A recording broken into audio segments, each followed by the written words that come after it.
स्वागत है आप सभी का आपके अपने चैनल स्टडी विद चित्रलेखा में।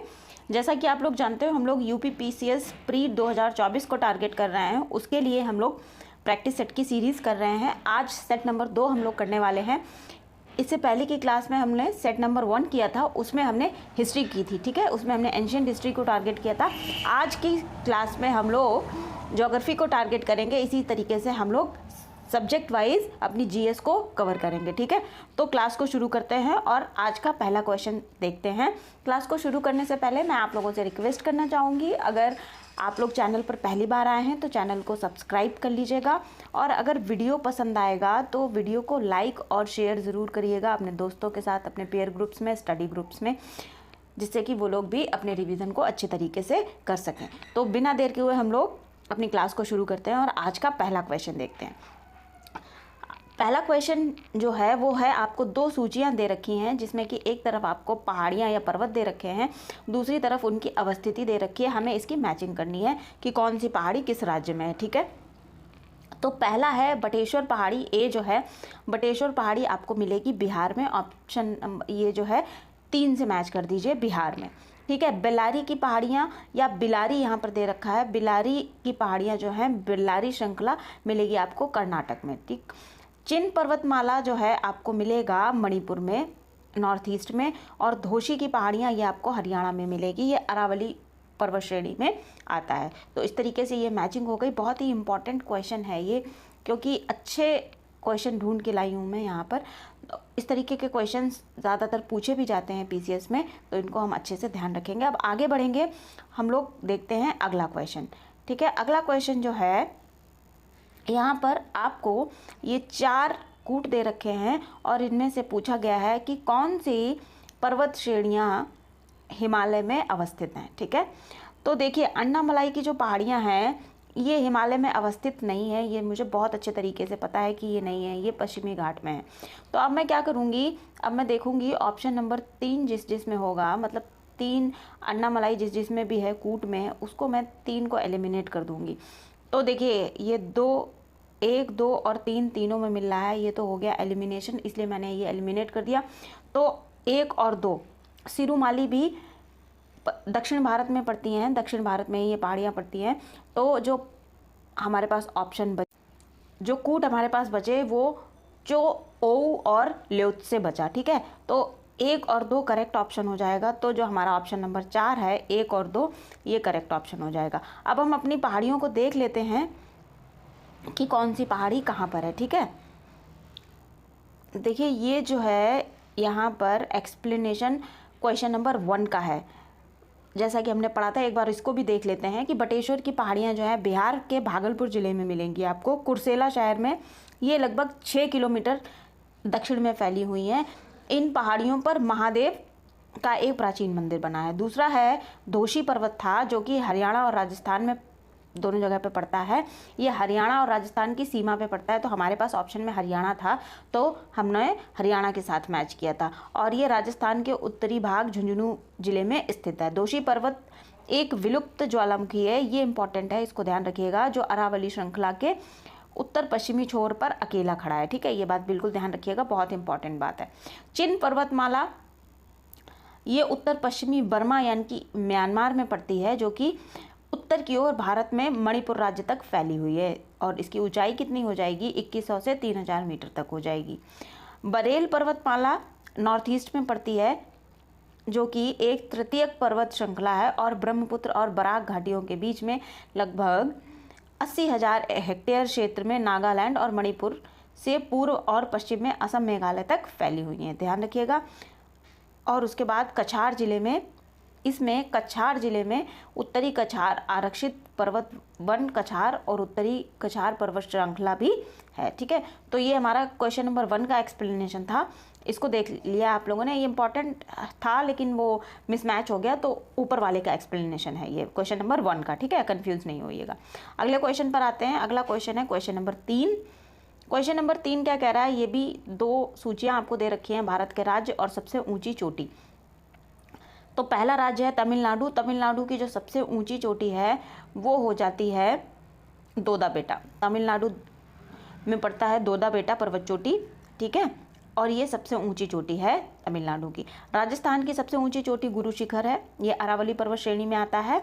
नागालैंड की जो है ये हो जाएगी सारामाती, और मध्य प्रदेश धूपगढ़। ठीक है, तो ये 4 को ए से मैच कर देंगे। अब हम इसका एक्सप्लेनेशन देख लेते हैं। तमिलनाडु की सबसे ऊंची चोटी दोदा बेटा है, ये पश्चिमी घाट के साथ साथ पूर्वी घाट के जंक्शन पर नीलगिरी पहाड़ियों का एक हिस्सा है। और राजस्थान की सबसे ऊंची चोटी जो है गुरु शिखर है। गुरु शिखर राजस्थान के अर्बुद पर्वत की चोटी है और ये अरावली पर्वतमाला का उच्चतम बिंदु है, ये भी ध्यान रखिएगा। और जो जैन मंदिर है, दिलवाड़ा का जैन मंदिर, वो भी गुरु शिखर पर मिलेगा। सारामाती नागालैंड की सबसे ऊंची चोटी है, इसकी ऊंचाई 3841 किलोमीटर है, ध्यान रखिएगा। और मध्य प्रदेश की सबसे ऊंची चोटी धूपगढ़ है। ठीक है, और ये दक्षिण मध्य प्रदेश में पचमढ़ी के पास पड़ती है, याद रखिएगा। अगले क्वेश्चन पर आते हैं। अगला क्वेश्चन है, उत्तर प्रदेश का निम्नलिखित में से कौन सा क्षेत्रफल की दृष्टि से सबसे छोटा जिला है? तो सबसे छोटा जिला जो है हापुड़ है क्षेत्रफल की दृष्टि से, और सबसे बड़ा कौन सा हो जाएगा? लखीमपुर खीरी हो जाएगा, ये भी ध्यान रखिएगा। 2011 की जनगणना के हिसाब से इसकी और चीज़ें देख लेते हैं। तो सबसे छोटा जिला क्षेत्रफल की दृष्टि से हापुड़ हो जाएगा, सबसे बड़ा जिला मैंने बता ही दिया लखीमपुर है, और सबसे अधिक जनसंख्या वाला राज्य कौन सा है? ये उत्तर प्रदेश है भारत का। उत्तर प्रदेश में कुल 75 जिले हैं। 2011 की जनगणना के अनुसार जो जनसंख्या है उत्तर प्रदेश की 19.98 करोड़ हो जाएगी। लिंगानुपात 912 हो जाएगा, बाल लिंगानुपात 902 हो जाएगा, और कुल साक्षरता दर 67.68% हो जाएगी। ठीक है, ये सारी चीज़ें ध्यान रखिएगा, सेंसस के क्वेश्चन भी बनते हैं एग्जाम में, तो इम्पॉर्टेंट है। अगला क्वेश्चन आता है, निम्नलिखित में से कौन सी दक्षिण भारत की सबसे ऊंची चोटी है? तो दक्षिण भारत की सबसे ऊंची चोटी कौन सी है? अनाईमुड़ी है। अनाईमुड़ी दक्षिण भारत की सबसे ऊंची चोटी है। ऑप्शन नंबर 1 करेक्ट ऑप्शन हो जाएगा। अनाईमुड़ी भारतीय राज्य केरल के एर्नाकुलम और इडुक्की जिले में स्थित है। इसकी ऊंचाई 2695 मीटर की ऊंचाई पर है, और स्थलाकृति 2479 मीटर की स्थलाकृति की प्रमुखता पर पश्चिमी घाट और दक्षिण भारत की सबसे ऊंची चोटी है। ठीक है, इडुक्की जिले और एर्नाकुलम के सीमा पर स्थित है, हम पहले ही देख चुके हैं। अनाईमुड़ी का शाब्दिक अर्थ क्या होता है? ये हाथी का सर इसका शाब्दिक अर्थ होता है, और ये देखने में हाथी के सर के जैसी लगती है, इसीलिए इसका नाम अनाईमुड़ी है। ठीक है, इस बात भी ध्यान रखिएगा। अब ये कुछ फैक्ट हैं, ये मैंने दे रखे हैं, ये आप लोग वीडियो को पॉज करके पढ़ लीजिएगा। अगले क्वेश्चन पर आएंगे, भारत का निम्नलिखित में से कौन सा बंदरगाह एक खुला समुद्री बंदरगाह है? तो जो मुंबई बंदरगाह है ये भारत का खुला समुद्री बंदरगाह है। ऑप्शन नंबर 2 करेक्ट ऑप्शन हो जाएगा। और मुंबई बंदरगाह का नाम पहले जवाहरलाल नेहरू बंदरगाह हुआ करता था, लेकिन उसका नाम बदलकर न्यावा शेवा बंदरगाह कर दिया गया था। ये भारत का सबसे बड़ा कंटेनर बंदरगाह है। ठीक है, ये बात भी ध्यान रखिएगा। नवी मुंबई के रायगढ़ जिले में मुंबई के पूर्व में स्थित अरब सागर के पास इस बंदरगाह तक ठाणे क्रीक के माध्यम से पहुंचा जा सकता है, और इसका नाम न्यावा शेवा गांवों के नाम से निकला है। ठीक है, जो यहाँ पर अवस्थित थे, तो ये चीज़ ध्यान रखिएगा। आते हैं अगले क्वेश्चन पर। अगला क्वेश्चन है, निम्नलिखित में से किस कॉलेज का अनुमान सबसे पहले लगाया गया था? तो जो हिंदू कॉलेज है कलकत्ता, इसका अनुमान कह लें या यूँ कह लें कि इसकी स्थापना सबसे पहले हुई थी, तो ऑप्शन नंबर 1 करेक्ट ऑप्शन हो जाएगा। अब इसके बारे में जुड़े हुए हम लोग फैक्ट देख लेते हैं और हिस्ट्री की भी देख लेते हैं कि ये कॉलेज सबसे पहले आया, अगर ध्यान में तो कैसे आया। Hindu college Calcutta, presidency university Kolkata को पहले हिंदू कॉलेज और प्रेसिडेंसी कॉलेज के नाम से जाना जाता था। कॉलेज स्ट्रीट कोलकाता में स्थित एक सार्वजनिक राज्य विश्वविद्यालय है और 1817 में इसकी स्थापना हुई थी। ये भारत की सबसे पुरानी संस्था है जिसका कोई धार्मिक संबंध नहीं है। ठीक है, लगभग 193 वर्षों तक कलकत्ता विश्वविद्यालय के एक शीर्ष घटक कॉलेज के रूप में काम करने के बाद 2010 में इसे विश्वविद्यालय का दर्जा दिया गया था। ये बात ध्यान रखिएगा। और कुछ ये इंपॉर्टेंट फैक्ट हैं, आप लोग वीडियो को पॉज करके देख लीजिएगा। अगला क्वेश्चन है, बिल्कुल बहुत ही नया क्वेश्चन ये है आप लोगों के लिए। वैसे तो ज्योग्राफी है, लेकिन ये हिस्ट्री का क्वेश्चन कह सकते हैं आप लोग, ज्योग्राफी का जुड़ा हुआ क्वेश्चन है कि पुंड्रवर्धन भुक्ति कहाँ पर अवस्थित है? तो पुंड्रवर्धन भुक्ति उत्तरी बंगाल में अवस्थित है। पुंड्रवर्धन साम्राज्य का पुंड्रवर्धन उत्तरी बंगाल में लौह युग की अवधि के दौरान एक प्राचीन साम्राज्य था, जिसमें वर्तमान में राजशाही रंगपुर और बांग्लादेश के ढाका डिवीजनों के साथ साथ पश्चिम बंगाल, भारत के पश्चिमी दिनाजपुर जिले शामिल थे। राज्य की राजधानी, जिसे उस समय पुंड्रा नगर के नाम से जाना जाता था उत्तरी बांग्लादेश के बोगरा जिले के महास्थानगढ़ में अवस्थित थी। ठीक है, पुंड्रवर्धन की प्राचीन राजधानी महास्थान बोगरा रंगपुर राजमार्ग पर बोगरा के उत्तर में 11 किलोमीटर की दूरी पर अवस्थित है, जहां एक फीडर रोड 1.5 किलोमीटर के लिए गढ़ के प्राचीर पूर्वी हिस्से पर चल रहा है। और ये चर्चा में क्यों आया? क्योंकि जो चंद्रगुप्त मौर्य हैं इनके आध्यात्मिक गुरु थे भद्रबाहु। ठीक है, चंद्रगुप्त मौर्य ने शासन का त्याग करने के बाद क्या किया था, जैन धर्म में दीक्षा ले ली थी। वे एक जैनी हो गए थे और जैन धर्म में इन्हें दीक्षा किसने दी थी? भद्रबाहु ने दी थी। और भद्रबाहु का जन्म कहाँ पर हुआ था? पुंड्रवर्धन में हुआ था, इसीलिए ये चर्चा में रहा। ठीक है, तो ध्यान रखिएगा, इंपॉर्टेंट क्वेश्चन है ये। अगले क्वेश्चन पर आते हैं।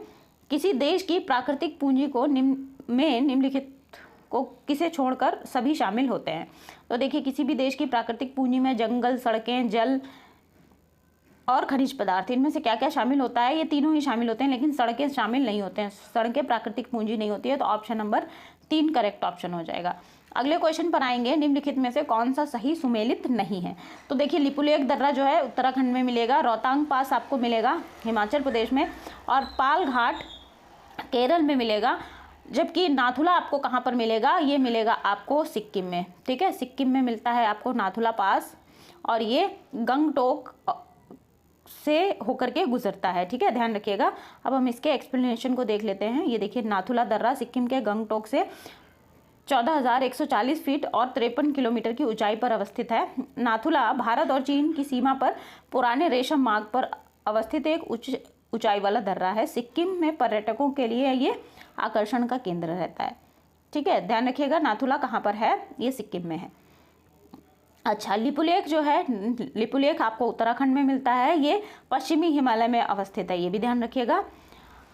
इसके अलावा कैलाश मानसरोवर यात्रा जो है ये भी लिपुलेख दर्रे से होकर के जाती है। रोहतांग दर्रा हिमाचल प्रदेश में मिलेगा, ये 13,054 फीट की ऊंचाई पर अवस्थित है और लाहौल और स्पीति घाटियों को जोड़ता है। ये मनाली से 53 किलोमीटर दूर ये कुल्लू घाटी को और लाहौल स्पीति को जोड़ता है। ठीक है, बाकी जोजिला दर्रे की तरह रोहतांग भी लद्दाख में प्रवेश के द्वार के रूप में कार्य करता है, ये बात भी ध्यान रखिएगा। और जो पाल घाट है ये केरल में पड़ता है। दक्षिण पश्चिमी भारत में पश्चिमी घाट पर्वत श्रृंखला का एक प्रमुख विराम है, नीलगिरी पहाड़ियों के बीच में और दक्षिण में अन्नामलाई पहाड़ियों के बीच में अवस्थित है। 32 किलोमीटर चौड़ा है, केरल तमिलनाडु सीमा तक ये फैला हुआ है, ध्यान रखिएगा। और इन दोनों राज्यों के बीच प्रमुख संचार का मार्ग है पालघाट दर्रा। अगला क्वेश्चन है, उत्तर प्रदेश में आईटी शहर की स्थापना कहाँ पर हो रही है? तो ये लखनऊ में हो रही है, ऑप्शन नंबर 3 करेक्ट ऑप्शन हो जाएगा। आईटी शहर की स्थापना लखनऊ में की जा रही है। रेड क्लिफ के बीच सीमा को परिभाषित करती है। तो रेड क्लिफ जो सीमा रेखा है ये भारत और पाकिस्तान के बीच की सीमा रेखा है। जब 1947 में 15 अगस्त 1947 में भारत आज़ाद हुआ था और भारत और पाकिस्तान दो अलग अलग देश डोमिनियन स्टेट्स बनाए गए थे, तब रेड क्लिफ जो सर रेड क्लिफ थे उन्होंने क्या किया था, भारत और पाकिस्तान के बीच सीमा रेखा डिवाइड की थी, जिस उन्हीं के नाम पर यह रेड क्लिफ रेखा भारत और पाकिस्तान के बीच की सीमा रेखा है। ठीक है, तो ऑप्शन नंबर 3 करेक्ट ऑप्शन हो जाएगा। अगले क्वेश्चन पर आते हैं। अगला क्वेश्चन है, भारत के पश्चिमी तटीय मैदान के उत्तरी भाग को के रूप में किसको जाना जाता है? तो देखिए, पश्चिमी तटीय मैदान ये हमारा प्रायद्वीपीय पठार हो जाता है या प्रायद्वीपीय भारत है। तो पश्चिमी तटीय मैदान आपके ये सारे जो भी हैं ये पश्चिमी तटीय मैदान है। इसके उत्तरी भाग मतलब ऊपर की बात कर रहा है। ठीक है, उत्तरी भाग को कोंकण के रूप में जाना जाता है। उत्तरी भाग का जो तटीय भाग है मतलब प्रायद्वीपीय पठार का जो पश्चिमी तटीय भाग का उत्तरी भाग है उसे कोंकण के नाम से जाना जाता है। ठीक है, ध्यान रखिएगा इसको। और ये कहाँ से कहाँ तक फैला हुआ है? ये दमन से गोवा तक जो फैली हुई है कोस्टल रेंज, उससे को कोंकण के नाम से जाना जाता है। यहाँ पर चावल काजू की खेती भी होती है, ये भी ध्यान रखिएगा। और पश्चिमी घाट अरब सागर के बीच में अवस्थित है, कच्छ के रण से कन्याकुमारी तक फैला हुआ है। इसे 4 भागों में विभाजित किया गया है, कच्छ और काठियावाड़ तट। ठीक है, उसके बाद आता है आपका कोंकण तट, कनाडा तट गोवा से बैंगलोर तक फैला हुआ है, और मालाबार तट जो केरल का भाग है उसे मालाबार कहते हैं, ये भी ध्यान रखिएगा। इसके बाद पूर्वी तटीय मैदान को भी देख लेते हैं। पूर्वी घाट और बंगाल की खाड़ी के बीच में अवस्थित है, पश्चिम बंगाल से तमिलनाडु तक फैला हुआ है हमारा पूर्वी तटीय मैदान। महानदी कृष्णा ये कावेरी, ये गोदावरी है, ठीक है। गोदावरी के डेल्टा पूर्वी तटीय मैदान पर पड़ते हैं। तो और जो पूर्वी तटीय मैदान है इसे 3 भागों में विभाजित किया गया है, उत्कल तट, उत्तरी सरकार या आंध्र तट या और कोरोमंडल, ठीक है। जो तमिलनाडु का क्षेत्र है ये कोरोमंडल कहलाता है। आंध्र प्रदेश वाला जो हिस्सा है उसे उत्तरी सरकार या कहा जाता है या आंध्र तट, और जो उड़ीसा का हिस्सा है उसे उत्कल कहा जाता है, ठीक है। ध्यान रखिएगा। आगे बढ़ेंगे अगले क्वेश्चन पर।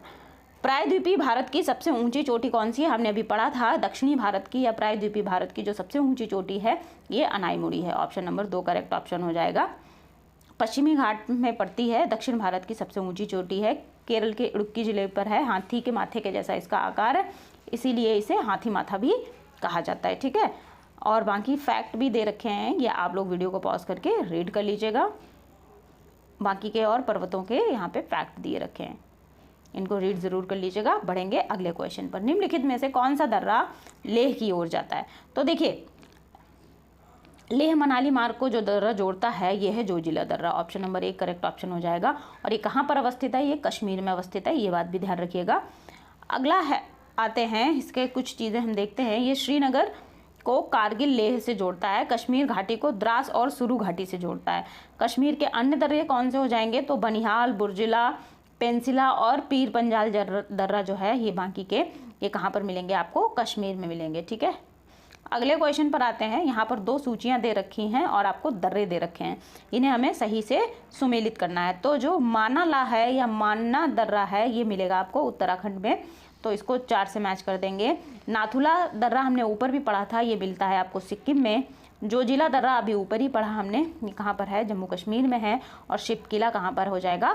हिमाचल प्रदेश में हो जाएगा। तो इस तरीके से ये हमारी मैचिंग हो जाती है दर्रों की। अगले क्वेश्चन पर आते हैं। ये देखिए उसके फैक्ट मैंने दे दिए हैं, ये आप लोग वीडियो को पॉज करके रीड कर लीजिएगा। उत्तराखंड के भी दर्रे यहाँ पर सारे आपको दे दिए हैं इकट्ठे, जैसे उत्तराखंड के जो प्रमुख दर्रे हैं लिपुलेख, धूरा, मोलिंगला, नीति और बसा दर्रा, ये सारे कहाँ पर मिलेंगे? उत्तराखंड में मिलेंगे। नाथुला सिक्किम में मिलेगा, भारत चीन सीमा के पास अवस्थित है। जेलेपला और जोजिला कहाँ पर मिलेगा? आपको सिक्किम में मिलेगा। कश्मीर के और दर्रे बनिहाल दर्रा, बुर्जिला, पेंसिला, शिपकिला, ये सारी चीज़ें आपको कहाँ हो जाएंगी? शिपकिला आपको मिलेगा हिमाचल प्रदेश में, यहाँ से कंफ्यूज नहीं होइएगा। शिपकिला जो है हिमाचल प्रदेश में अवस्थित है, ठीक है। ये हिमाचल प्रदेश और तिब्बत को जोड़ता है। आगे बढ़ेंगे, अगला क्वेश्चन देखते हैं। नोलोंग घाटी कहाँ पर अवस्थित है? तो नोलोंग घाटी आपको मिलेगी उत्तराखंड में, ठीक है। उत्तराखंड में मिलेगी नोलोंग घाटी। ये 11,400 फीट की ऊंचाई पर भारत और चीन सीमा के पास अवस्थित है। भारत और तिब्बत के बीच एक व्यापारिक मार्ग हुआ करता था, वहीं पर है ये। गंगोत्री राष्ट्रीय उद्यान का हिस्सा है कौन? नोलोंग घाटी, ठीक है। उसके बाद ये मैंने दे दिए हैं, यहाँ पर फैक्ट हैं, इनको वीडियो को पॉज करके रीड कर लीजिएगा। अच्छा, इस समय उत्तराखंड के जो मुख्यमंत्री हैं पुष्कर सिंह धामी हैं और वहाँ के राज्यपाल कौन है? लेफ्टिनेंट जनरल गुरमीत सिंह है, ये भी ध्यान रखिएगा। विंध्य के किस शैलाश्रय से सर्वाधिक मानव कंकाल प्राप्त हुए हैं?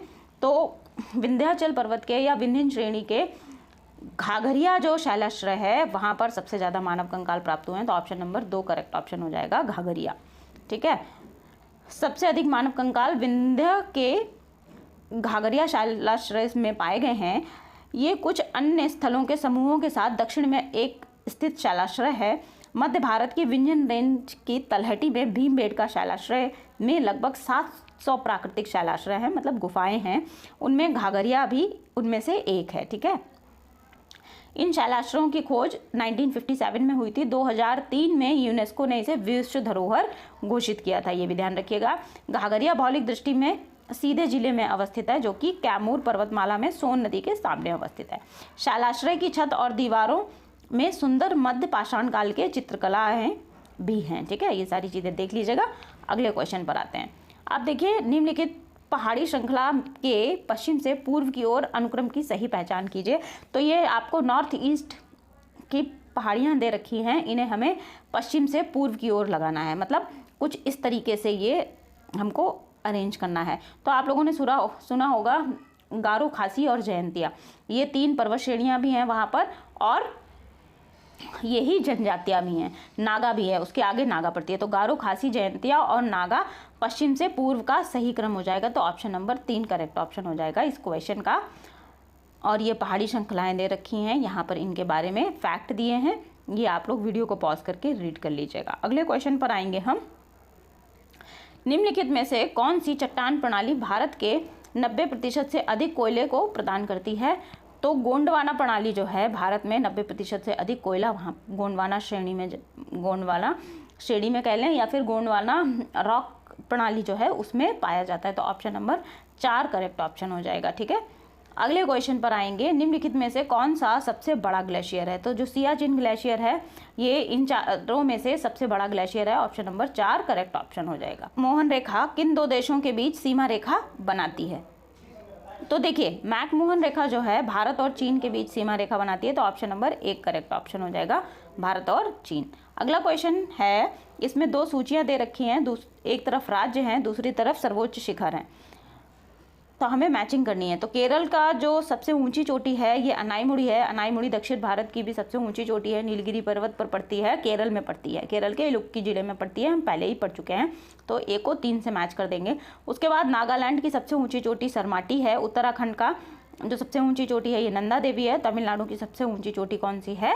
दोदा बेटा है। ठीक है, ये सारी चीज़ें याद रखिएगा और इनसे जुड़े हुए ये फैक्ट मैंने यहाँ पर आप लोगों को दे दिए हैं, इनको अच्छे से रीड कर लीजिएगा। ठीक है, वीडियो को पॉज करके रीड कर लीजिएगा। हम बढ़ेंगे अगले क्वेश्चन में। अगर कोई डाउट है तो आप लोग कमेंट सेक्शन में मुझसे पूछ सकते हो, मैं उसको जल्दी से जल्दी रिजॉल्व करने का प्रयास करूंगी। ठीक है, चलिए अगले क्वेश्चन पर आते हैं। राजस्थान मरुस्थल या थार मरुस्थल निम्नलिखित में से किसका विस्तार है? तो देखिए, राजस्थान मरुस्थल ये जो भी ऑप्शन आपको दे रखे हैं, अति नूतन, पुरानूतन, अत्यंत नूतन और ओलिगोसीन, इनमें से अत्यंत नूतन, जिसे कि हालिया निक्षेप भी कहा जाता है, उसका विस्तार है। तो ऑप्शन नंबर 3 करेक्ट ऑप्शन हो जाएगा। इसके फैक्ट देख लेते हैं। थार रेगिस्तान को भारत के महान मरुस्थल के रूप में जाना जाता है। यह भारतीय उपमहाद्वीप के उत्तर पश्चिम भाग में एक बड़ा शुष्क क्षेत्र है। भारत और पाकिस्तान की सीमा के बीच ये पड़ता है और भारत और पाकिस्तान के बीच एक प्राकृतिक सीमा बनाता है। कौन? रेगिस्तान थार का, जो कि पड़ता है राजस्थान में। यहाँ पर जो है वर्षा की कमी है। अत्यंत नूतन से नूतन या हीलोसीन युग के संक्रमण के दौरान सबसे अधिक गर्मी के अलगाव के साथ साथ हिंद महासागर के गर्म SST ने गर्मियों में वर्षा की मात्रा में वृद्धि की और पूरे रेगिस्तान में दक्षिण पश्चिम मानसून का विस्तार किया है। हालांकि सर्दियों में यहाँ पर बारिश न्यूनतम गर्मियों में बारिश की शुरुआती और मध्य हेलोसीन के दौरान बारहमासी झीलों को बनाए रखा होता है। प्लेइस्टोसिन युग को आमतौर पर उस समय अवधि के रूप में परिभाषित किया गया है जो लगभग 2.6 मिलियन साल पहले शुरू हुई थी और लगभग 11,700 साल पहले तक चली थी। ठीक है, तो ये प्लेइस्टोसिन युग की अवधि दे रखी है। 2.6 मिलियन साल पहले शुरू हुई थी, 11,700 साल पहले तक ये चली है। ठीक है, कुल मिलाकर आप लोगों को ये याद रखना है कि जो थार मरुस्थल है ये अत्यंत नूतन जो है काल, उसका उसी समय इसका निक्षेपण हुआ, तभी इसका निर्माण हुआ था। ठीक है, अगले क्वेश्चन पर आएंगे। निम्नलिखित में से कौन सी चोटी यहाँ भारत में अवस्थित नहीं है? तो देखिए, यहाँ पर जो चोटी भारत में अवस्थित नहीं है ये है गुरला मांधाता। ठीक है, ऑप्शन नंबर 1 करेक्ट ऑप्शन हो जाएगा। नामचा बरवा, कामेट और नंगा पर्वत, ये तीनों भारत में ही अवस्थित हैं, हिमालय की पर्वत श्रेणियाँ हैं ये। गुरला मांधाता जो है हिमालय की सबसे ऊंची चोटी है। ये हिमालय की एक छोटी श्रृंखला है। इक्ष्वाकु वंश के जो सूर्य वंश के राजा मांधाता थे, उनके नाम पर इनका नाम रखा गया है और ये नेपाल में अवस्थित है। ठीक है, नेपाल के उत्तर पश्चिमी कोने के पास तिब्बत में नगरी प्रांत के बुरंग प्रदेश में अवस्थित है। विश्व की 34वें नंबर की सबसे ऊंची चोटी है। ये तिब्बती पठार के भीतर आता है। नामचा बारवा हिमालय का एक पर्वत है, सिंधु नदी से ब्रह्मपुत्र तक फैला हुआ है। हिमालय का पारंपरिक ठहराव इसी पर्वत श्रृंखला का पूर्वी सहारा इसे बना देता है। कामेट उत्तराखंड भारत में अवस्थित है, ये भी ध्यान रखिएगा, गढ़वाल क्षेत्र में पड़ता है और उत्तराखंड के चमोली जिले में ये अवस्थित है। ठीक है, नंगा पर्वत विश्व का 9वां सबसे ऊंचा पर्वत है और ये गिलगिट और बाल्टिस्तान के क्षेत्र में अवस्थित है। नंगा पर्वत जो है हिमालय का पश्चिमी सहारा है, मतलब उसी भाग में है। ठीक है, बाकी ये मैंने दे रखे हैं फैक्ट, इनको आप लोग वीडियो को पॉज करके रीड कर लीजिएगा। अगले क्वेश्चन पर आते हैं। कश्मीर घाटी किन किन के बीच अवस्थित है? तो कश्मीर घाटी जो है पीर पंजाल और हिमालय के बीच में अवस्थित है। हिमालय की जो हिमाद्री पर्वतमाला है उनके बीच अवस्थित है। तो ऑप्शन नंबर 2 करेक्ट ऑप्शन हो जाएगा, पीर पंजाल और हिमाद्री पर्वतमाला। कश्मीर घाटी दक्षिण पश्चिम में पीर पंजाल पर्वतमाला और उत्तर पूर्व में मुख्य हिमालय पर्वतमाला के मध्य अवस्थित है। ये लगभग 135 किलोमीटर लंबा और 32 किलोमीटर चौड़ा है और झेलम नदी यहीं से निकलती है। यह कश्मीर के क्षेत्र में अवस्थित है जो कि भारतीय प्रशासन के अंतर्गत आता है। ठीक है, और बाकी के ये फैक्ट हैं, आप लोग वीडियो को पॉज करके रीड कर लीजिएगा। यहाँ पर पीर पंजाल श्रेणी के दर्रे भी दे दिए हैं, इनको भी एक बार पढ़ लीजिएगा। नदियों के नाम भी यहाँ पर दिए हुए हैं। ठीक है, चलिए अगले क्वेश्चन पर आते हैं। निम्नलिखित में से कौन भारत का सबसे नवीन पर्वत श्रृंखला है? तो देखिए, भारत की सबसे नवीन पर्वत श्रृंखला जो है हिमालय है। ध्यान रखिएगा, ये वलित पर्वत है, ये भी ध्यान रखिएगा। अच्छा, अरावली भारत की ही नहीं विश्व की सबसे पुरानी पर्वत श्रृंखला है और ये भी वलित पर्वत है। ठीक है, ध्यान रखिएगा। अगला क्वेश्चन देखते हैं, हिमालय श्रृंखला के संदर्भ में कौन सा कथन सही है? तो इसमें पहला कथन है, निम्न हिमालय की तलछटी चट्टानें जीवाश्म रहित थीं। बिल्कुल सही बात है ये, कि जो निम्न हिमालय है इसकी तलछटी चट्टानें जीवाश्म रहित थीं, यहाँ पे जीवाश्म नहीं पाया जाता था। निम्न हिमालय की तलछटी चट्टानों में समुद्री जीवित जीवाश्म पाए जाते हैं, ये भी सही बात है। अगला है, मानव सभ्यता के अवशेष शिवालिक हिमालय के बाहरी भाग में पाए जाते हैं, ये भी बिल्कुल सही बात है। जो मानव सभ्यता है वो शिवालिक हिमालय के बाहरी भाग में ही फली फूली, इसके पहले नहीं। तो ऑप्शन नंबर जो इसमें कूट है, मतलब ये जो तीसरा स्टेटमेंट है ये भी सही है। तो अब हम देखते हैं हमारे कूट में ये तीनों स्टेटमेंट जिसमें सही होंगे हम वो वाला टिक करेंगे ऑप्शन। तो ऑप्शन नंबर 4 है, 1, 2, 3 ये तीनों सही हैं। तो ऑप्शन नंबर 4 करेक्ट ऑप्शन हो जाएगा। अब इसकी जो फैक्ट हैं ये आप लोग वीडियो को पॉज करके रीड कर लीजिएगा। इससे जुड़े हुए फैक्ट मैंने दिए हैं कि किस तरीके से ये कथनों को सही बनाते हैं। ठीक है, तो इनको रीड कर लीजिएगा। हम बढ़ते हैं अगले क्वेश्चन पर। मणिपुर पहाड़ियों से घिरा इम्फॉल बेसिन किसका एक अच्छा उदाहरण है? तो देखिए, मणिपुर पहाड़ियों से घिरा हुआ इम्फॉल बेसिन जो है सरोवरी मैदानों का एक अच्छा उदाहरण है। ऑप्शन नंबर 1 करेक्ट ऑप्शन हो जाएगा, सरोवरी मैदान। अब हम देखते हैं कि सरोवरी मैदान आखिर होता क्या है। तो सरोवरी मैदान ऐसी झीलें होती हैं जो आने वाली तलछट से भर जाती हैं। समय के साथ साथ झील से जल निकल सकता है जो जमा तलछट को पीछे छोड़ देता है। प्राकृतिक जल निकासी, वाष्पीकरण या अन्य भूभौतिकी प्रक्रियाओं के कारण ये प्रक्रिया हो सकती है। भारत की कश्मीर घाटी, मणिपुर पहाड़ियों में इम्फॉल बेसिन और संयुक्त राज्य अमेरिका और कनाडा के में उत्तर की लाल नदी का जल क्षेत्र ऐसे ही मैदानों का उदाहरण है। ठीक है, ये ध्यान रखिएगा। अच्छा, अब जलोढ़ मैदान क्या होते हैं? ये समतल भूमि होती है जहाँ पर नदियों के बाढ़ के द्वारा तलछट लाई जाती है, निक्षेपण किया जाता है। बहिर्वाह मैदान क्या होते हैं? यहाँ पर हिमनदों के द्वारा निक्षेप होता है, ये भी ध्यान रखिएगा। और लोएस क्या होता है? लोएस के जो मैदान होते हैं ये वातज तलछट होते हैं जो हवा से उड़ने वाली गाद को जमाव करने के कारण बनते हैं। ठीक है, जो गोबी का रेगिस्तान है ये लोएस मैदानों का एक बहुत ही अच्छा उदाहरण है, इसको भी ध्यान रखिएगा। तो इस तरीके से हमारा आज का ये सेशन कंप्लीट होता है। आज की क्लास में हमने कुल 30 क्वेश्चन सॉल्व किए हैं। तो आप लोग मुझे कमेंट सेक्शन में बताइएगा कि आज की क्लास के कितने क्वेश्चन आप लोग ने करेक्ट किए हैं। क्लास पसंद आई है तो क्लास को लाइक ज़रूर करिएगा और अपने दोस्तों के साथ, अपने पीयर ग्रुप्स में, इसको स्टडी ग्रुप्स में शेयर भी कर दीजिएगा। और चैनल पर पहली बार आए हैं तो चैनल को सब्सक्राइब कर लीजिएगा, बेल आइकन ज़रूर प्रेस कर दीजिएगा जिससे कि आने वाले सभी वीडियोस की जानकारी आपके पास सबसे पहले पहुंच जाएगी। पढ़ते रहिए, खूब मेहनत करिए। हम लोग मिलेंगे अगली क्लास में, एक अगले जीएस टॉपिक को कवर करेंगे। डेली बेसिस पे हम लोग सेट पेपर सॉल्व करेंगे जिससे हमारा अच्छे से अच्छा रिवीजन हो सके, अच्छे से अच्छी तैयारी हो सके। खूब पढ़िए, मिलते हैं अगली क्लास में। Thank you everyone.